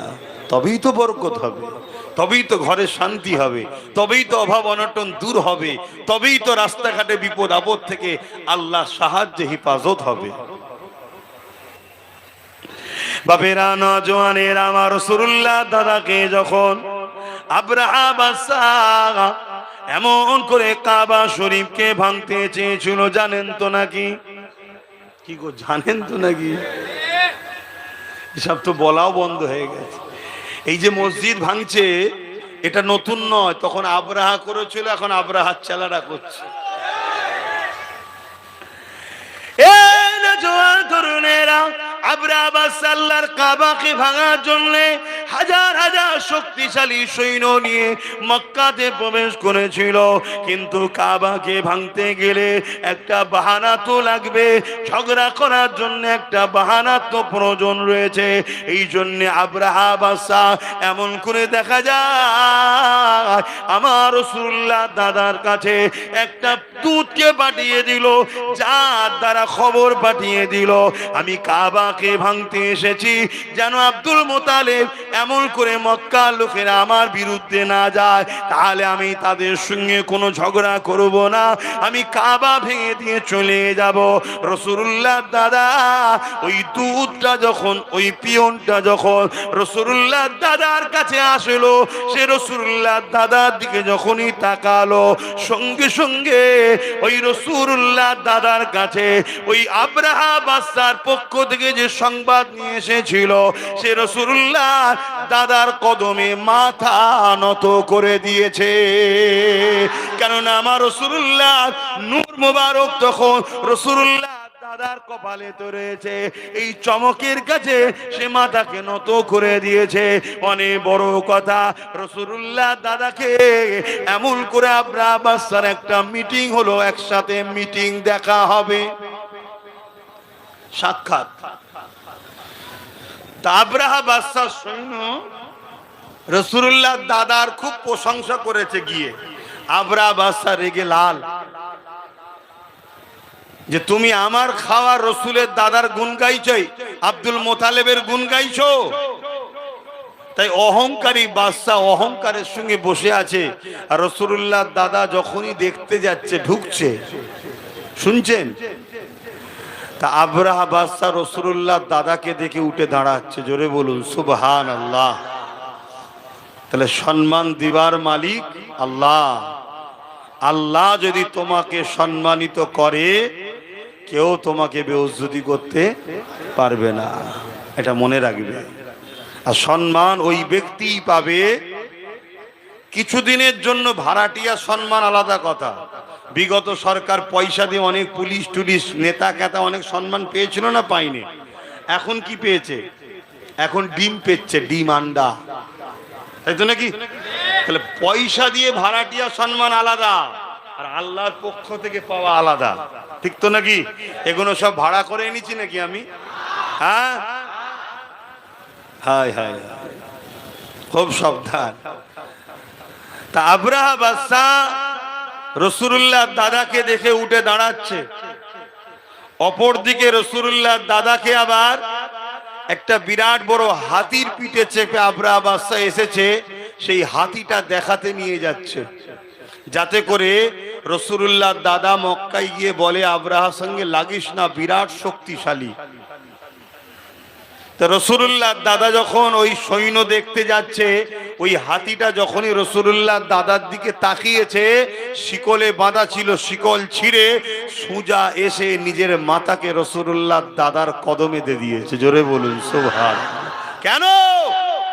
নূরে মুহাম্মদ রাসূল তখন নবীর দাদার কাছে সম্মান, নবীর জন্য সবকিছু ঘটনা ঘটছে। তাহলে সেই নবী যদি আমাদের দিলে থাকে, আল্লাহ সাহায্য আসবে না? আসবে না? গানে বসতে পারে, যাত্রায় বসতে পারে, ফাংশনে বসতে পারে, ফাসেক ফাজেল বেহুদা চরিত্রহীন নেতাদের মুখের দিকে তাকিয়ে বসতে পারে। কিছু মুসলমান আছে নবী পাকের আলোচনা হলে বুঝতে পারে না। তাহলে বলুন, এরা হয়তো দুনিয়ায় জুলুম করে কিছুদিনের জন্য একটু আনন্দ ফুর্তি করে নিচ্ছে। মনে রেখে দিও, প্রকৃত শান্তি ওদের মধ্যে নাই, প্রকৃত শান্তি মুহাম্মদ রাসূলের গোলামদের মধ্যে আছে। জোরে বলুন সুবহানাল্লাহ। আবু জেহেল মেরে শান্তি পাইনে, বেলাল মার খেয়ে শান্তিতে ছিল। জোরে বলুন সুবহানাল্লাহ। বোঝার চেষ্টা করো, বোঝো হাকিকাতে প্রেমটা বোঝো। আহা, কি মহব্বত করেছে সাহাবা হুজুররা নবীকে, হ্যাঁ, কি প্যার করেছে, আর আমরা কি করছি। আহা, আসেন সেই নবী পাক সাল্লাল্লাহু আলাইহি সাল্লামকে আমরা অঙ্গীকার করি, আমার নবীকে ভালোবাসবো, কারবার করব, ব্যবসা করব, রাজনীতি করব, সব ক্ষেত্রেই আমার নবী যেটা অপছন্দ করে সেইভাবে করব না, আমার নবী যেটা পছন্দ করে সেইভাবে করব। আমরা ব্যবসায় কাউকে ধোকা দেবো না, এক নম্বর দু নম্বর মাল দিয়ে এক নম্বর বলবো না, কাউকে দাম মিথ্যা ভাবে বলবো না, কারোর সঙ্গে ধোকা দেবো না। ঠিক তেমনি সংসার জীবনও আমরা বেশরিয়াতি ভাবে সংসার জীবন করব না। ঠিক তেমনি রাজনীতির জীবনও আমরা গরিবদের উপরে জুলুম করব না, এতিমদের উপরে জুলুম করব না, নিজের দেশের ক্ষতি করব না, দেশের সম্পদকে বিক্রি করব না, দেশের জনগণের সঙ্গে খারাপ ব্যবহার করব না, দেশের অন্য সম্প্রদায়ের মানুষকেও কষ্ট দেব না, তাদেরকেও পিয়ার করব। এখন আমার নবী সুন্নাত, নবী এভাবে মদিনা চালিয়েছে। জোরে বলুন সুবহানাল্লাহ। আরো অনেক কাজ আছে। কথা বুঝে আসছে তো নাকি? তাহলে বলুন, যে কথাগুলো বললাম এইভাবে কি রাজনীতি করতে পারবেন না? এটা সবও হবে, মানুষের কাছে সম্মানও পাবেন। আর তা না করে লোভে পড়ে যদি কাউকে লোটেন, যেতে না যেতে যেতে না যেতে উল্টে যাবেন, গিয়ে আবার বিপদ, আবার বিপদ। কিছু মানুষ হয়তো এখন অন্য কোনো জায়গায় যে আশ্রয় পেয়ে ভাবছে আমরা নিরাপদে আছি। না রে পাগল, নতুন করে যারা বসেছে এখনো বুঝতে পারছে না, বুঝিয়ে দিলে তোমাদের লিস্টে সব নাম আছে। কথা মাথায় ঢুকছে? তুমি মনে করছো আমি তো বেশ পেয়ে গেছি, আমাকে তো ওই পাশে বসিয়েছে, কিছু বলেনি। তোর মতো বুকা কেউ আছে? তোর মতো বোকা কেউ আছে? আমি জানি তুই মুসলমান নয়, কিন্তু তারপরেও তোর মুসলমান ঘরে জন্ম হওয়ার জন্য তোকে ঘৃণা করে, অছুত মনে করে। আজকে খুব কষ্টের জন্য পাশে নিয়ে বসে আছে, শুধু সময়ের অপেক্ষা। তারপরে দেখবি তোকেই প্রথম কাছে পেয়েছে, প্রথম তোকেই হালাল করবে। আমরা তো দূরে আছি, আমাদের কাছে আসবে যখন, আমরা কি আর হাত এমনি রেখেছি নাকি? আমরাও তৈরি আছি। কি আছেন তো নাকি? জান বাঁচানো ফরজ, সংবিধানও বলেছে লড়াই করতে হবে। তো যাক, অনেক কথা আছে, সবকিছু শেষে একটাই কথা বললাম, নবীর আগমনের মাস। আপনারা এই মাহফিল করেছিলেন কি উদ্দেশ্যে বলুন? নবী দিবস উপলক্ষ করে, নবী দিবস, নবীর আগমন উপলক্ষ করেই গুটি কতক কথা বললাম। আর পাশাপাশি নবীরই দিনের জন্য আনুষঙ্গিক কিছু কথা বললাম। আসুন একটু হুজুরকে সালাম দিয়া নবী সালাম।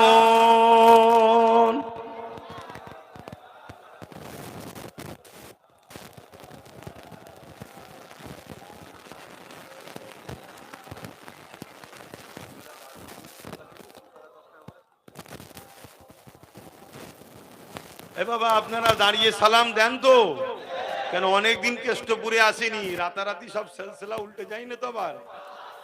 এই ছেলে মোবাইল সালাম দেন তো নাকি? সালাম তো দিতেই হবে, কোরআনের হুকুম। এবার দাঁড়িয়ে দেবেন না বসে দেবেন, এটা একটা বিষয় রয়েছে। তবে কেউ যদি বসে দেয় তাদেরকে আমরা কাফেরের ফতোয়া দিইনি, বেঈমানের ফতোয়া দিই না। দিই কি না? আমরা দিই না, কিন্তু আমরা দাঁড়িয়ে দিই। যারা বসে দেন তাদেরও উচিত হবে আমাদের বিরুদ্ধে ফতোয়াবাজি না করা, তাই তো নাকি? তবে তো মিল মোহাব্বত থাকবে। হ্যাঁ, চারিদিকে দুশ্মন ভরে গেছে, এখন যদি আবার নিজেরা ফতোয়াবাজি করি তাহলে তো ঝগড়া বাড়বে কি? অতএব তুমি বসে দাও, তোমার বিরুদ্ধে আমার ফতোয়া না, আমরা ফতোয়া দিই না আহলুস সুন্নাত ওয়াল জামাতের মানুষরা। তাহলে আমরা দাঁড়িয়ে দিই, আমাদের বিরুদ্ধে ফতোয়াবাজি তোমাদের করা উচিত হবে না। এবারে প্রশ্ন, আমরা দাঁড়িয়ে দিই কেন? আল্লাহ কোরআনে বলেছে তাই দিই। খুঁজে পাচ্ছেন না? আল্লাহ পাক বললেন সল্লু, তোমরা দরুদ পড়ো, বাস এতটুকু। আর সালামের বেলায় কি বলছেন? ওয়াসাল্লিমু তাসলিমা, যখন সালাম দেবে তাসলিমা, সব থেকে উত্তম ভক্তি ভালোবাসা আদবের সাথে দিবার মতো করে দাও। আল্লাহ দরুদের বেলায় বললেন সল্লু পড়ো, সালামের বেলায় তাসলিমা বললেন কেন? আমার আল্লাহ বললেন দরুদ পড়লে নেকি হয়, ফারিস্তা খাতায় লিখে নেবে। আর সালাম যখন দিবি, তোদের নবী আমার বন্ধু মুহাম্মদ রসুল তোদের সালামের জবাবটা দেবে। তাই সব থেকে ভক্তি ভালোবাসা আদবের সাথে আমরা সালামের জবাবটা নিই। জোরে বলুন সুবহান। তাই আমরা দাঁড়াই, দাঁড়িয়ে জবাবটা নিই। হুজুর সালামের জবাব দেবে, বসে লবো, একটু দাঁড়িয়ে এলি। কথা মাথায় ঢুকছে? বাবুল আদব কিতাবুল কিয়াম, নবী পাককে সাহাবা হুজুররা দাঁড়িয়ে সালাম দিয়েছে, আমরাও দিই। ফুরফুরাওয়ালা, দেওবন্দিওয়ালা, বেরেলিওয়ালা, জোনপুরিওয়ালা, সবার মুরব্বী যারা, তারা সব দাঁড়িয়ে দাঁড়িয়ে সালাম দিয়েছে, আমরাও দিই। ফুরফুরাওয়ালাদের মুরব্বী দাদা হুজুর, দেওবন্দওয়ালাদের মুরব্বী হাজী ইমদাদুল্লাহ মুহাজির মাক্কি, বেরেলিদের মুরব্বী আহমদ রেজা খান বেরলভী, জোনপুরীদের মুরব্বী কারামত আলী জোনপুরী, তিনারাও দাঁড়িয়ে সালাম দিয়েছেন। আর ইনাদের সবার আবার হাদিসের ইমাম আব্দুল হক মুহাদ্দিস দেহলভী, শাহ ওলিউল্লাহ মুহাদ্দিস দেহলভী, ইনারাও দাঁড়িয়ে সালাম দিয়েছেন। জোরে বলুন সুবহানাল্লাহ। আমরা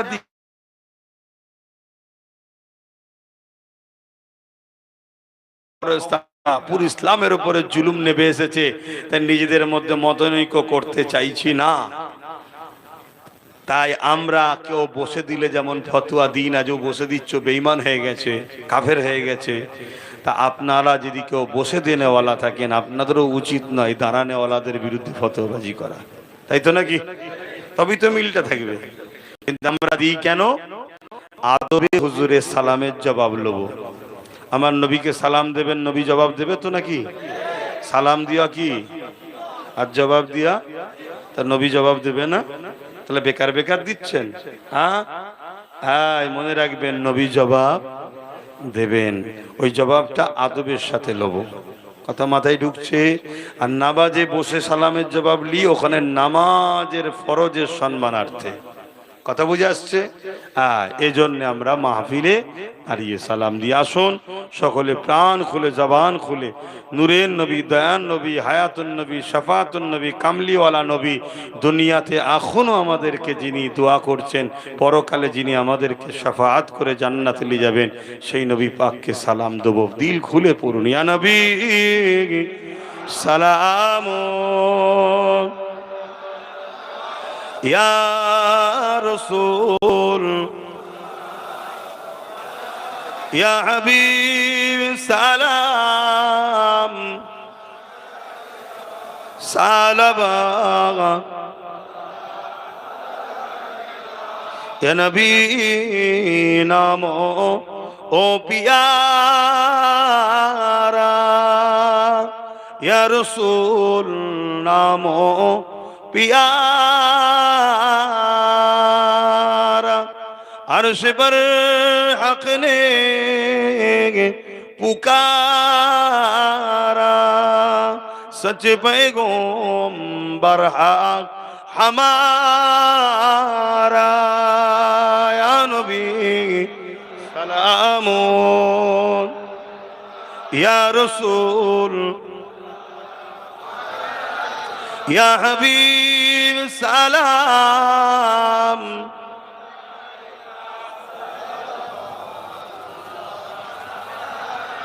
ইয়া নবী মদিনা হতে সব কিছুই পারেন দেখিতে মোদের লাশ কবরে রাখিলে লইবেন আপন করে নবী সালামুন ইয়া রাসূল ইয়া হাবিব সালাম সালাওয়াতুল্লাহ সকলে